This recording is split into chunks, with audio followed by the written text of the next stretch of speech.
Today, we have more Wizards of the Coast open gaming license news to talk about, and Disney is stepping into the trading card game arena. All this and more in this week's Hobby News. I'm Angela, you're watching Hobby Night. Now let's get to it.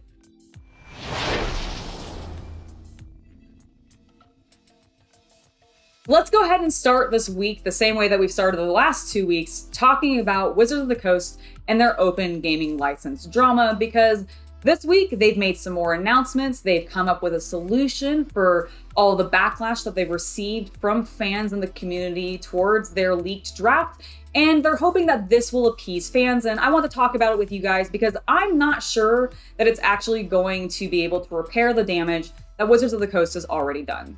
So what are they actually doing? Well, instead of there being one open gaming license, there's now going to be 2 open gaming licenses. Now, the first of these documents is going to be called the Creative Commons license, and is where you are going to be able to find available all of the core mechanics for Dungeons & Dragons and be able to use them in third-party content.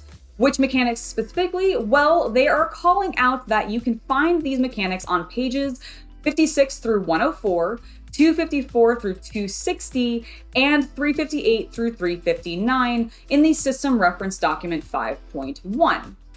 Now, this might sound like it should be good, but if you really think about it, that's not that many pages and probably doesn't cover that many mechanics. Now, they are saying that this is going to be a forever document. It's not going to be handled by them. It's going to be owned by a third-party company and a nonprofit, preferably, much in the same way that Paizo is doing with their open creative RPG license. And that might sound good, and it does feel like Wizards of the Coast might be taking some good steps in regards to this Creative Commons license. But then we need to talk about what's actually going on with the Open Gaming License 1.2 document, which Wizards of the Coast is maintaining control over, because that's where I think things get a little bit more interesting. And while there are some changes here that I do think fans are going to be happy about, again, I really think the damage has already been done, and I don't know if the community is really going to jump back to D&D in the same way that they had before, especially with D&D 5.0 going away soon and the oncoming of D&D 1 and getting everybody to migrate into D&D Beyond fully. So let's actually talk about the Open Gaming License 1.2, what it covers and what changes are being made, because this is going to be irrevocable, perpetual document that Wizards of the Coast is using to cover all the things that they consider quintessentially Dungeons & Dragons, like Magic Missile and Owlbears, which throws up some red flags for me because I feel like those are all the content and things that people are wanting to use. So let's talk about the rules that are specifically being covered by this open gaming license, because there's a lot of them. It's still revoking the 1.0 document, which I don't think is great. I think people really just want that document to maintain and not be changed at all, and that would really solve Wizards' problems. But let's talk about the changes, because they have said that this is going to end up covering things like races, classes, all of the spells in the game, all of the monsters in the game, and really funny enough, there's actually some even documentation where it covers some appendices. And one of those is the ones covering historical fiction pantheons, including the Greek, Norse, Celtic, and Egyptian pantheons, which I just find funny, and I just don't know how that's actually going to work out when it comes to this licensing and people being pleased with it. Now, there are some changes, as I mentioned, that I do think people will like. And some of those things include the fact that this document is now no longer going to be concerned with royalty payments, financial reporting, license-back agreements, registration. There's no distinction between commercial and non-commercial products anymore, and nothing that has already been made will be impacted, which does, again, in theory, sound great, but this is still revoking the 1.0A open gaming license, which is really what I think everybody wants to have be the same. I don't know if this is enough, all these changes, even removing stuff about the royalties, about them controlling the artwork. I don't know if at this point it is enough for the fans to really actually draw them back. And then on top of this response from Wizards of the Coast with their draft of these two different documents that they want to use to sort of smooth things over, we also had an announcement from Paizo talking about their open RPG creative license, which they now have over 1,500 publishers of tabletop RPG materials backing them and making this document. There's an allegiance that has been formed, and apparently the document is underway. They're getting to work on it, and I'll continue to cover that as we see more from Paizo and their group and just see where this goes. Let me know what your thoughts are down below, because I would love to know if the changes that Wizards of the Coast has made, if maybe separating out which mechanics are under which licenses, have made you feel better or worse about the situation? Does it encourage you to want to get back into Dungeons & Dragons? Or are you still heading towards a different RPG system like Pathfinder or any of the ones that are working with Paizo on their open RPG creative license? Tell me down below your thoughts, and I'll be in the comments responding to them. Hey guys, I just wanted to jump in and let you know that I've recently started live streaming. So if you never want to miss those, or if you've been enjoying the content you're watching today, make sure to subscribe to the channel and hit the bell icon for notifications. Now, let's go ahead and jump back to the video.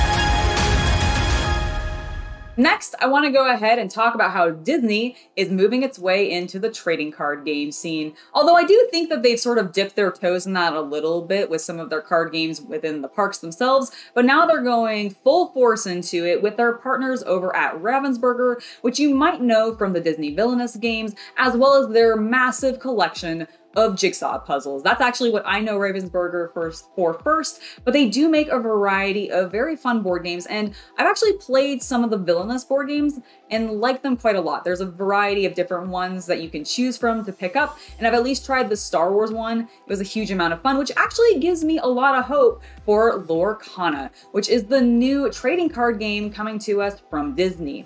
This is going to be featuring all of your favorite Disney characters, and in the game, we don't know a whole lot about the mechanics yet, but we do know that you are playing an Illumineer, which is a fun play on the Disney Imagineer terminology, and what that character is you're essentially an all-powerful sorcerer. You're going to be gathering up various Disney characters, aka collecting a variety of cards with Disney characters on them, and using those cards in the game to battle your opponent.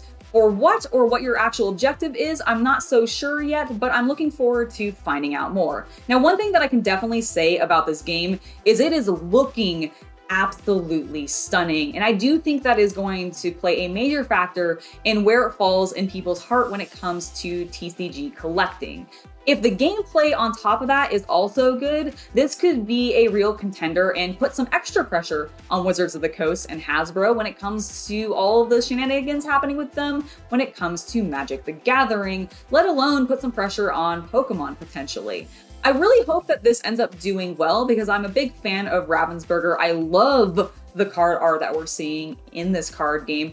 And as a Disney fangirl and somebody who grew up on the Disney products, I'm always happy to see new and exciting products featuring some of my favorite characters. And since we are seeing like we're getting a mix of both heroes and villains, I am excited to start collecting.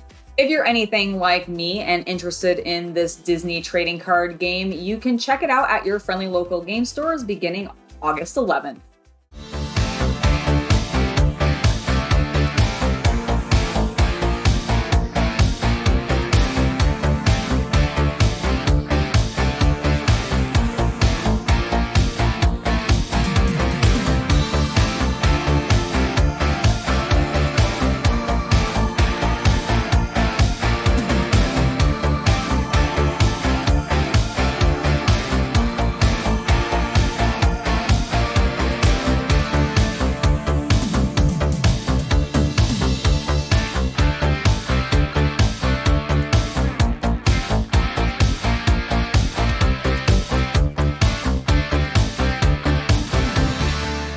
last but not least this week, I wanted to go ahead and talk about the announced second wave for the Duncan Rhodes Two Thin Coats paint line that is coming from Duncan Rhodes Painting Academy as well as Transatlantis Games.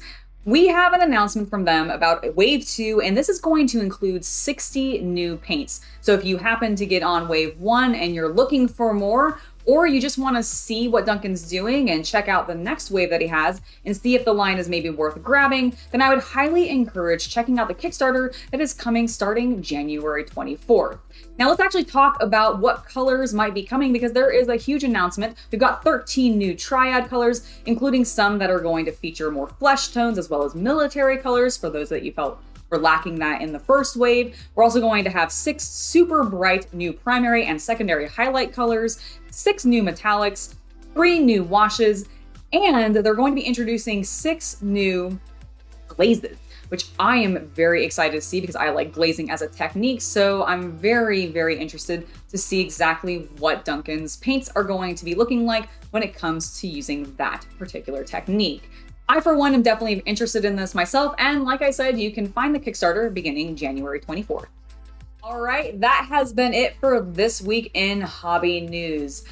There has been a lot of talk about this open gaming license, so please do let me know your comments down below because I know it's got a lot of people talking. In the meantime, I do want to give you guys a heads up that tomorrow's hobby live stream is going to be canceled. I'm going to give myself a little bit of a break and also try to get ahead on some future projects that I think you guys will all be very, very excited about. Now, before I head out, I do want to give a huge thank you to my patrons for making it so content like this can continue to happen. Without you guys' support, the channel and us doing this would not be happening, so thank you very, very much. I have been Angela, and I hope you have a wonderful hobby night.